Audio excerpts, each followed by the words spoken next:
Selamat pagi, Bapak, Ibu, Saudara yang dikasihi Tuhan. Majelis Jemaat menyampaikan salam sejahtera bagi kita sekalian. Warta Jemaat Minggu 28 Juni 2020 adalah sebagai berikut. 1. Pada minggu pagi ini, ibadah akan dilayani oleh Bapak Pendeta Rudianto MTH. 2. Kebaktian yang akan datang, Minggu 5 Juli 2020, akan dilaksanakan di gereja pada pukul 9 pagi, bertempat di GSG, oleh karena ada perbaikan plafon. Kebaktian akan dilaksanakan dengan prosedur new normal atau tatanan normal baru, sebagai berikut. Pengukuran suhu akan dilakukan sebelum memasuki ruang ibadah. Suhu tubuh lebih dari 37 derajat Celcius tidak diperkenankan mengikuti ibadah. Duduk dengan tetap menjaga jarak sesuai pengaturan tempat duduk yang telah diatur oleh majelis jemaat. Semua yang hadir, anggota jemaat dan majelis jemaat, diwajibkan mengenakan face shield yang disediakan oleh majelis jemaat. Persembahan diberikan dengan cara memasukkan sendiri ke kotak persembahan yang diletakkan dekat pintu masuk ruang ibadah. Persembahan bisa dimasukkan ke dalam kotak persembahan sebelum atau sesudah kebaktian. Anak-anak tidak diperkenankan mengikuti ibadah. Kebaktian sekolah minggu di gereja sementara ditiadakan. Majelis Jemaat mengucapkan terima kasih atas persembahan syukur pada minggu ini, yaitu dari 1 NN sebesar Rp500.000, 2. Ibu UA Danil sebesar Rp300.000, 3. Bapak Martohap dan Ibu Panti sebesar Rp100.000, 4. NN sebesar Rp500.000.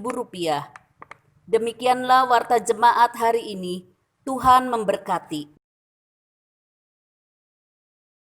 Bapak, Ibu, Saudara, marilah kita sejenak mengingat ketika kita memandang ke langit yang luas, matahari, bulan, dan bintang, betapa menakjubkan bukan keberadaan mereka. Bagaimana bila semua benda-benda penerang tersebut tidak ada? Atau pernahkah kita membayangkan hidup dengan tiada air? Ketika kita merenungkan hal ini, apakah kita menyadari bahwa penyediaan alat tersebut merupakan wujud kita disayang oleh Tuhan? Tuhan Yesusku sayang padaku adalah sepenggal lirik lagu yang akan kita nyanyikan bersama sambil mengingat-ingat kasih Tuhan pada kita. Kidung Jemaat 184.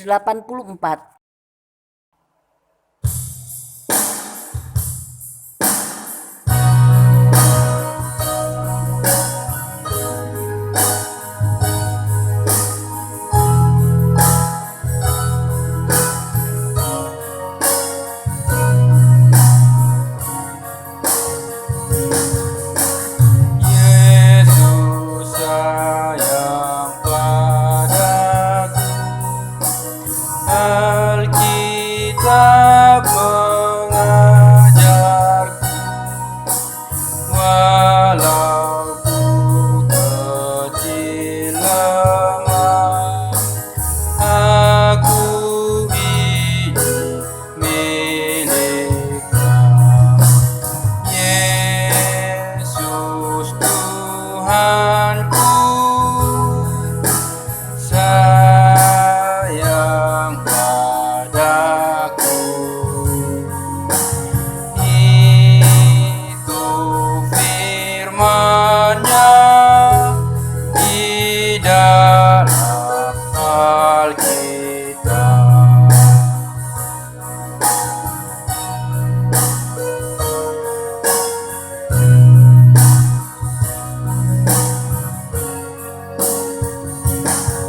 Alkitab.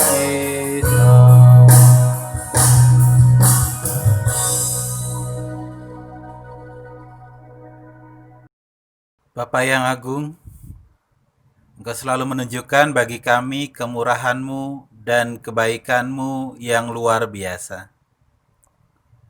Biarlah hati kami selalu terpana akan karya-Mu yang kami saksikan, selalu bersyukur akan kasih-Mu yang selalu melimpahi kami, selalu merendahkan hati kami atas karunia-Mu yang kami rasakan. Kiranya kami selalu menaikkan pujian syukur kami padamu dan menghormati-Mu dengan sukacita. Pada saat ini, kami akan bersama-sama mendengarkan firman-Mu.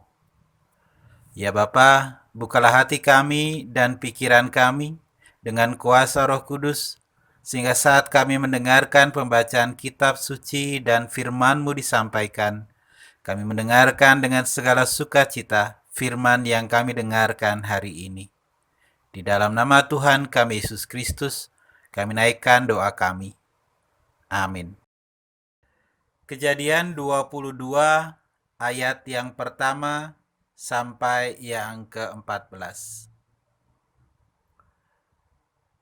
Setelah semuanya itu, Allah mencoba Abraham. Ia berfirman kepadanya, "Abraham," lalu sahutnya, "Ya Tuhan." Firman-Nya, "Ambillah anakmu yang tunggal itu, yang engkau kasihi, yakni Ishak. Pergilah ke tanah Moria dan persembahkanlah dia di sana sebagai korban bakaran pada salah satu gunung yang akan kukatakan kepadamu." Keesokan harinya, pagi-pagi, bangunlah Abraham. Ia memasang pelana keledainya dan memanggil 2 orang bujangnya beserta Ishak anaknya. Ia membelah juga kayu untuk korban bakaran itu. Lalu berangkatlah ia dan pergi ke tempat yang dikatakan Allah kepadanya. Ketika pada hari ketiga, Abraham melayangkan pandangnya, kelihatanlah kepadanya tempat itu dari jauh. Kata Abraham kepada kedua bujangnya itu, "Tinggallah kamu di sini dengan keledai ini. Aku beserta anak ini akan pergi ke sana. Kami akan bersembahyang. Sesudah itu kami akan kembali kepadamu." Lalu Abraham mengambil kayu untuk korban bakaran itu dan memikulkannya ke atas bahu Ishak anaknya. Sedang di tangannya dibawanya api dan pisau. Demikianlah keduanya berjalan bersama-sama. Lalu berkatalah Ishak kepada Abraham ayahnya, "Bapa." Sahut Abraham, "Ya anakku." Bertanyalah ia, "Di sini sudah ada api dan kayu. Tetapi di manakah anak domba untuk korban bakaran itu?" Sahut Abraham, "Allah yang akan menyediakan anak domba untuk korban bakaran baginya, anakku." Demikianlah keduanya berjalan bersama-sama, sampai mereka ke tempat yang dikatakan Allah kepadanya. Lalu Abraham mendirikan mezbah di situ. Disusunnyalah kayu, diikatnya Ishak anaknya itu, dan diletakkannya di mezbah itu, di atas kayu api. Sesudah itu Abraham mengulurkan tangannya, lalu mengambil pisau untuk menyembelih anaknya. Tetapi berserulah malaikat Tuhan dari langit kepadanya, "Abraham, Abraham." Sahutnya, "Ya Tuhan." Lalu ia berfirman, "Jangan bunuh anak itu dan jangan kau apa-apakan dia. Sebab telah ku ketahui sekarang bahwa engkau takut akan Allah, dan kau tak segan-segan untuk menyerahkan anakmu yang tunggal kepadaku." Lalu Abraham menoleh dan melihat seekor domba jantan di belakangnya, yang tanduknya tersangkut dalam belukar. Abraham mengambil domba itu, lalu mengorbankannya sebagai korban bakaran pengganti anaknya. Dan Abraham menamai tempat itu Tuhan menyediakan. Sebab itu sampai sekarang dikatakan orang, di atas gunung Tuhan akan disediakan. Yang berbahagia adalah kita yang mendengarkan firman Tuhan, memeliharanya di dalam hati kita, dan hidup di dalamnya sehari lepas sehari. Haleluya.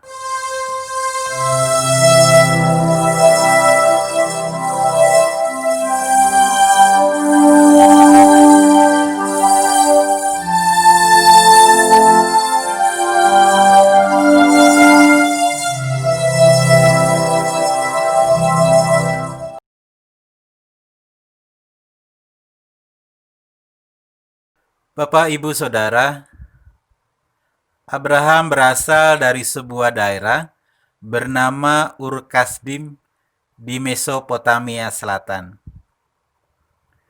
Karena Tuhan memanggil dia untuk memasuki tanah Kanaan, maka Abraham meninggalkan Ur Kasdim, negeri asalnya itu, untuk mengikat perjanjian dengan Tuhan Allahnya. Di daerah Timur Tengah kuno, termasuk dari tempat asal Abraham, ada begitu banyak dewa-dewi yang disembah. Sebagaimana sesembahan di daerah manapun, dewa-dewi Timur Tengah kuno juga selalu meminta sesuatu kepada manusia sebagai persembahan bagi mereka. Salah satu dewa orang Semit yang tinggal di Timur Tengah kuno adalah Molok. Molok adalah dewa kesuburan. Penyembahan kepada Molok selalu ditandai dengan pengorbanan anak-anak di dalam api oleh orang tua mereka sendiri. Demi keinginan untuk mendapatkan kesuburan dan keberhasilan dalam mengolah tanah, maka orang tua mempersembahkan anak mereka sendiri untuk dikorbankan di dalam api. Abraham tentu saja mengenal dari lingkungannya tentang dewa Molok ini.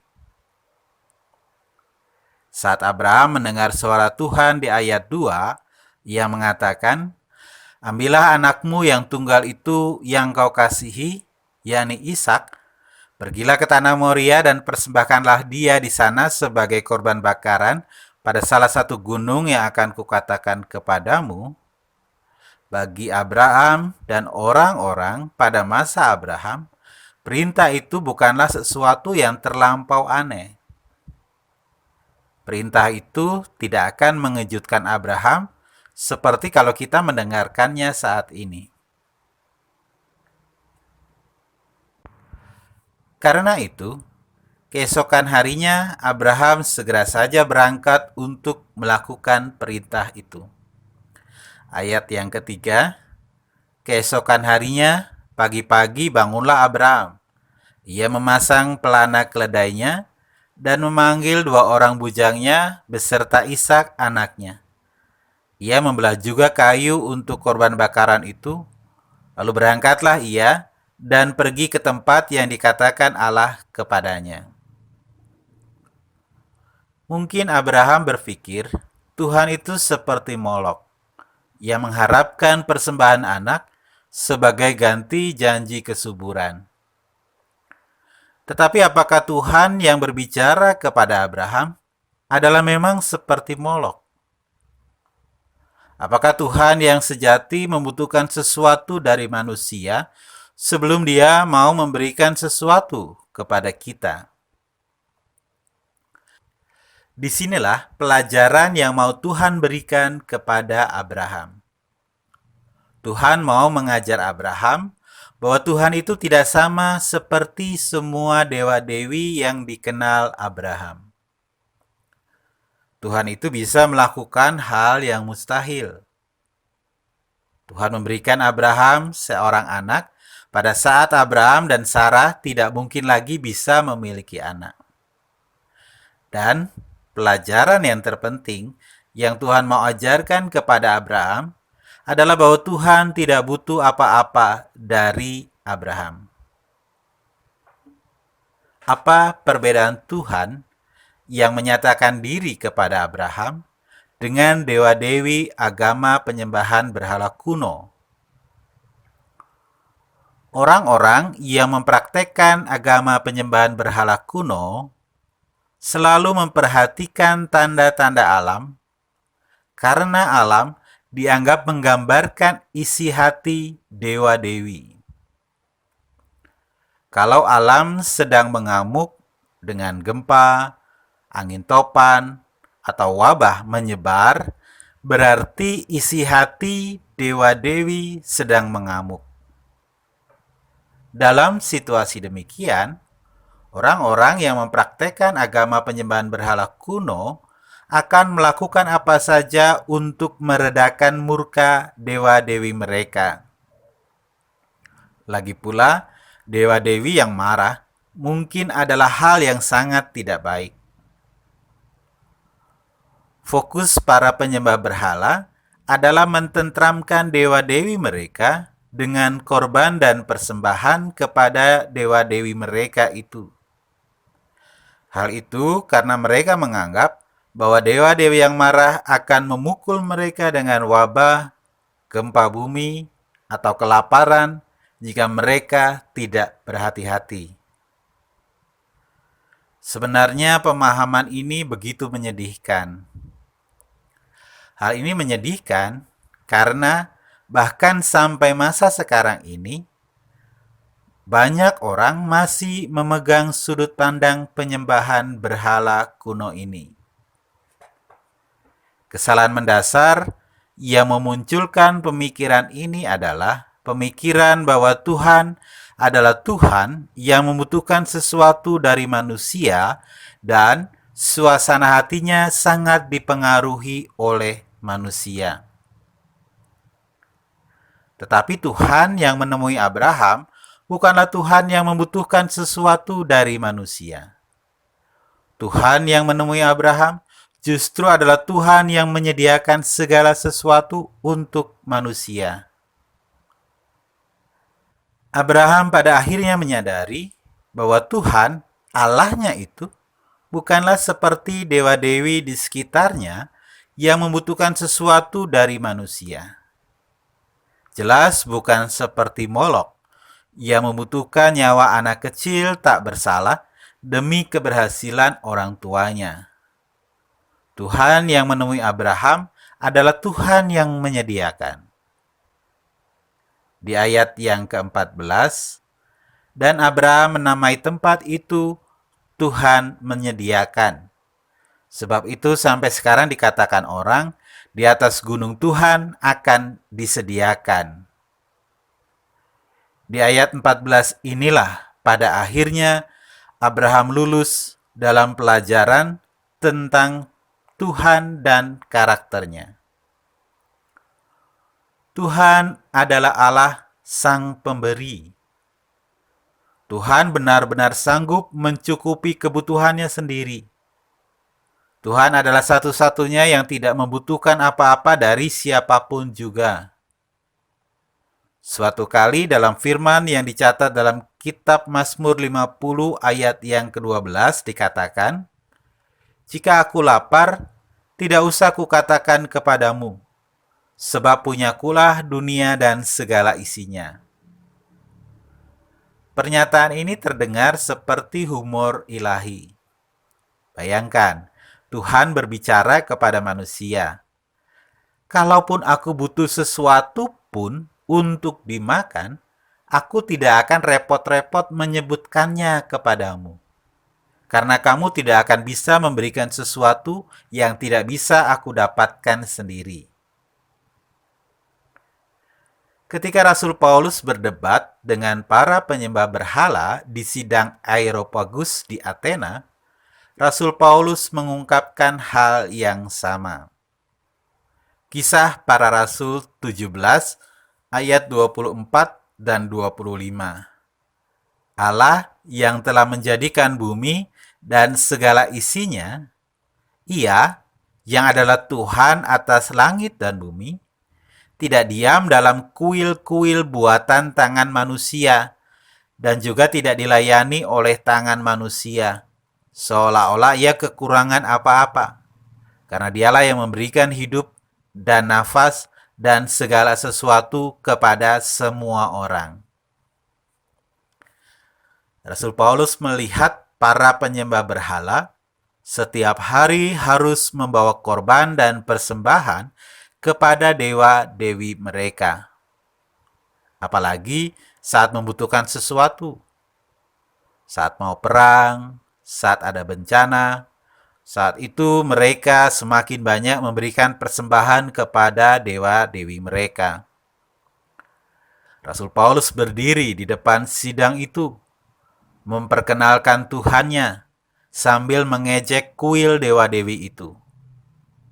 Rasul Paulus mengatakan Tuhan yang hadir dalam dunia ini sebagai manusia, Yesus Kristus, adalah Tuhan atas alam semesta. Dia tidak membutuhkan apa-apa dari siapapun juga. Tuhan adalah Allah Sang Pemberi. Tidak ada suatu apapun yang ada di diri kita yang tidak berasal darinya. Bapak, Ibu, dan saudara-saudari, Tuhan tidak membutuhkan apapun dari kita. Tetapi kabar baiknya adalah, meskipun Dia tidak membutuhkan apa-apa dari kita, tetapi Dia mengasihi dan menginginkan kita. Apakah Tuhan yang kita kenal adalah Tuhan Sang Pemberi dan yang mengasihi kita? Tuhan yang demikianlah yang kita kenal di dalam Yesus Kristus. Jadi kenali dan percaya kepadanya. Maka janji-janjinya akan kita lihat terjadi di dalam kehidupan kita. Amin.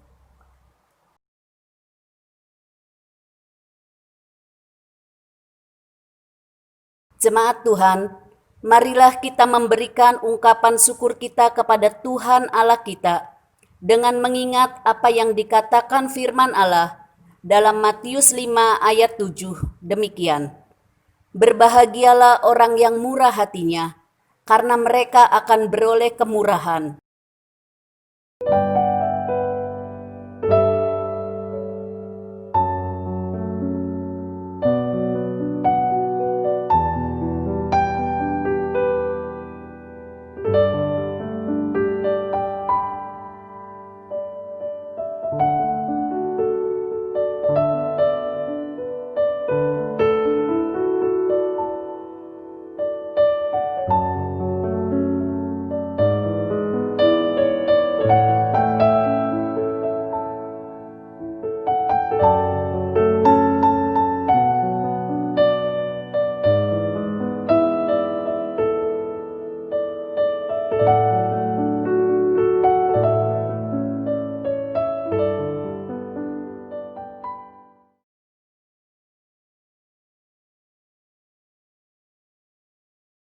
Mari kita membawa persembahan syukur kita ke dalam doa.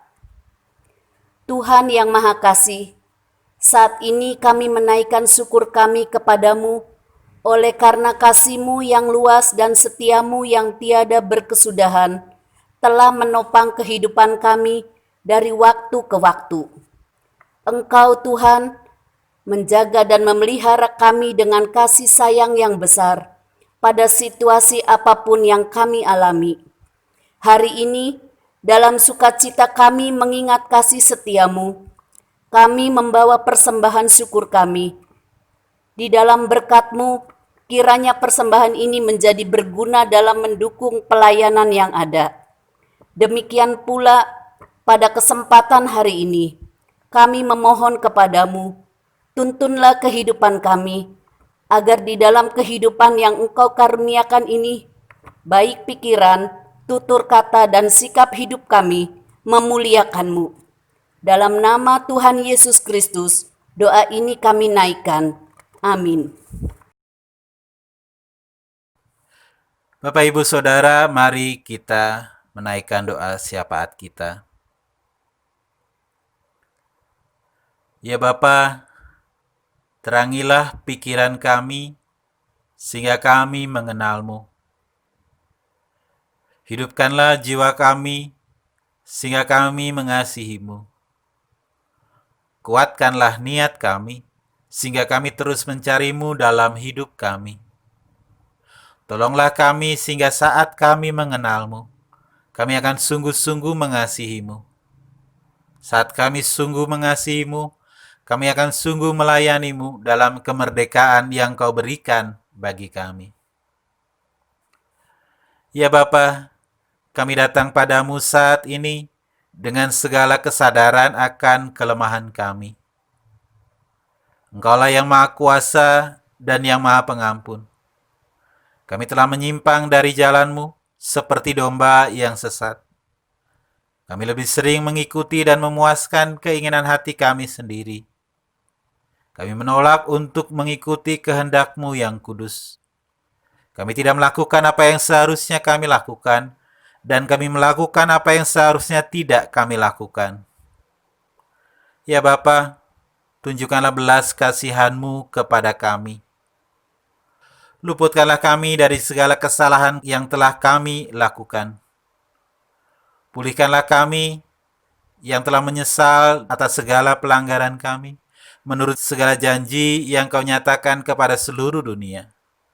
Berikanlah kami kekuatan sehingga kami menjalani kehidupan kami di masa yang akan datang dalam kekudusan, keadilan, dan kerendahan hati. Ya Bapa, saat ini kami mengucap syukur atas firman-Mu yang telah kami dengarkan. Tuntunlah kami selalu dalam tuntunan firman-Mu dan dalam penyertaan Roh Kudus, sehingga dalam terang-Mu kami melihat terang yang sejati. Sehingga di dalam kebenaran-Mu kami menemukan kemerdekaan kami. Dan di dalam kehendak-Mu kami menemukan kedamaian hati. Kami berdoa untuk persekutuan kami hari ini. Kiranya berkat-Mu tercurah untuk gereja-Mu di tempat ini. Kiranya di tempat ini kami yang percaya dapat menemukan keselamatan. Dan kami yang masih tidak peduli menemukan petunjuk-Mu. Kiranya di tempat ini, mereka yang ragu menemukan imannya, dan mereka yang dalam kecemasan menemukan penguatan yang daripada-Mu. Kiranya di tempat ini, mereka yang tengah dalam cobaan menemukan pertolongan, dan mereka yang berduka menemukan penghiburan. Kiranya di tempat ini, mereka yang letih lesu menemukan kelegaan, dan kekuatan kami terus diperbaharui. Kiranya di tempat ini mereka yang lanjut usia menemukan kesukacitaan dan mereka yang muda menemukan tujuan dalam hidup mereka. Ya Bapa, Engkau telah memanggil kami untuk melayani-Mu. Namun tanpa kasih karunia-Mu, kami tidak dapat menyenangkan-Mu. Karuniakanlah kami Roh Kudus, sehingga hati kami terus Kau arahkan dan jalan kami terus Kau luruskan. Karena itu kami juga berdoa bagi bangsa kami. Engkau berkuasa membangkitkan yang mati dan mengubah kekalahan menjadi kemenangan. Saat ini bangsa kami menghadapi berbagai macam tantangan dan kesulitan. Biarlah kami semakin percaya kepadamu, sehingga kami mampu mengalahkan segala kejahatan, dan bangsa kami menemukan keselamatan yang daripadamu saja. Biarlah bangsa kami, bersama seluruh ciptaan, datang kepadamu, untuk memuji-Mu yang hidup dan yang berkuasa, Allah yang esa, sekarang dan selamanya. Amin.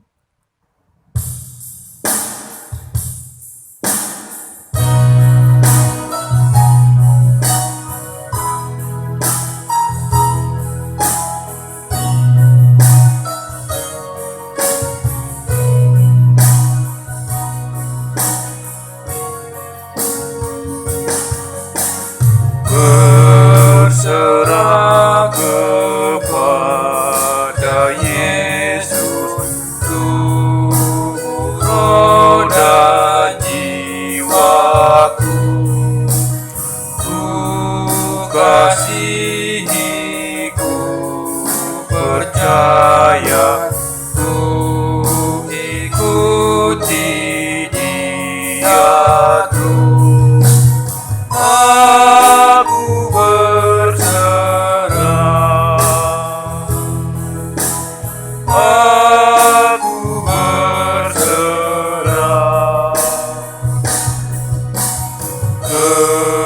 kepadamu, Juru Selamat. Aku berserah.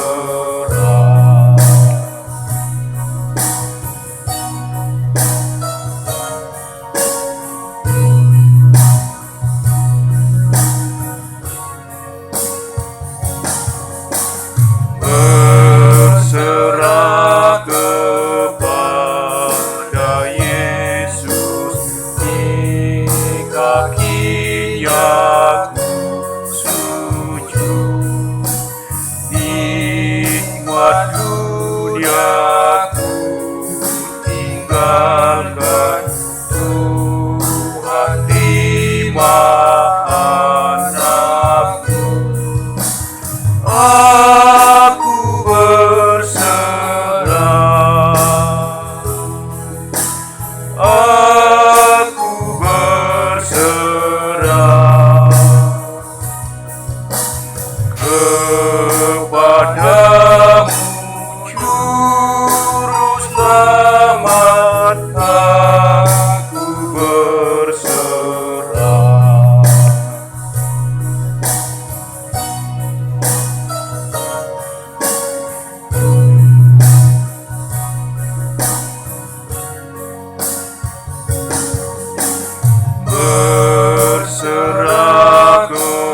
Bila rohmu meyakinkan bahwa kau pun milikku, aku berserah,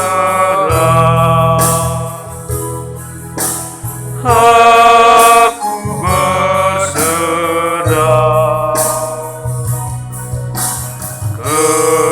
kepadamu, Juru Selamat, aku berserah.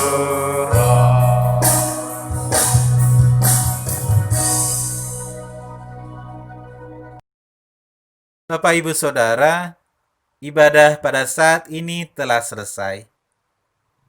Sebagai umat yang telah ditebus dari dosa, kita dipanggil untuk melakukan kehendak Tuhan. Karena itu marilah kita memuliakan Tuhan melalui tindakan ketaatan mengikuti kehendak-Nya. Kini dengan segenap hati, pandanglah Tuhan dan terimalah pertolongan dan berkat-Nya.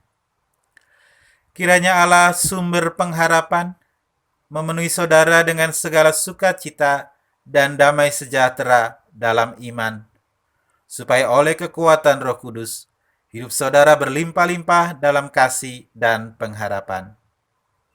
Amin.